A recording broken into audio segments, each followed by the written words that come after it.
Good morning. This is Dylan Jovine with Behind the Markets. Happy Tuesday. Today is Tuesday, August 12th. We are making it through the month. And today at 1 o'clock, we have a webinar. If I'm wearing a nice shirt like this, it usually means we have a webinar that day. And I'll tell you, we haven't had one in a bit. So I'm excited about this. I'm actually excited, very excited about this webinar. Webinars are great for our firm anyway, because we do them once every 6 weeks or so, once every 8 weeks or so.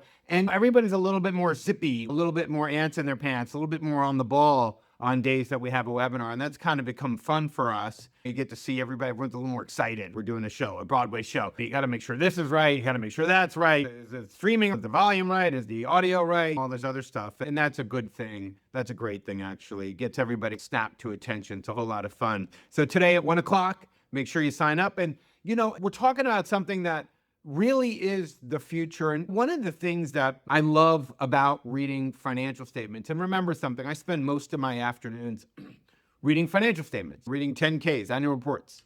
And one of the things I love about reading financial statements is that you get an idea of what the future is going to look like. Because the financial statements tell you where companies are investing in the future. So it's like you get an idea of what's going to happen. For example, in the 90s, everybody thought DVD was going to be, Laserdisc was going to last forever. But I was reading these financial statements and I saw that these big firms were investing in streaming, cloud streaming. That's where their capital spending was going to. So you knew that these companies were going to be pushing towards subscription-based content and cloud platforms. And very much like right now, reading the financial statements, reading where Meta or Nvidia or Google or Microsoft or whomever, Oracle, where they're investing their money, what they're building out right now, and you get a really stark, clear vision of what the future looks like. And at the center of it is Nvidia's Thor chip, basically. And I want to talk about the Jetson Thor chip. We'll talk about the Thor chip on Friday. This one is going to be, the Jetson one's going to be used more for robotics, whereas the other one is going to be used more for autonomous vehicles, which we discussed. But this is for, and I'm going to read it right here, purpose-built for humanoid robots. And Jetson Thor is Nvidia's first module designed to serve as the brain of human-like robots. It's already launched for pre-order. It's now on pre-order. And here's what I wanted to share. I took down some notes on my screen here of where this capital spending is going. Now, remember, what's interesting about this NVIDIA chip is, remember, what is NVIDIA famous for? NVIDIA got famous as a graphics designer for chips for video games, right? So it's high graphic combat games, very realistic, or zombie games. NVIDIA makes the GPUs, the graphic processing units. What's interesting about this is they've partnered with a supplier. They're going to make the GPU. It's their master chip, their brain chip. But the CPU, the central processing unit, is made by another company. A small company. Most people don't even know about it. And it's really good. It's a dual chip here. And what's great about this chip is not only is it faster, I sound like an NVIDIA spokesman. I don't get paid to say this, but it really is. I've gone down the rabbit hole on this whole thing in recent months, really trying to understand this. What makes this chip very interesting here is that, again, it's a dual chip model. You have the GPU and you have the suppliers that they're working with to give them a CPU. And I'll tell you something, here's what I've been reading. Here's what the future's going to look like. Here's what all these Mag 7 companies are investing in and many more. This is going to really go first for industrial and service robots.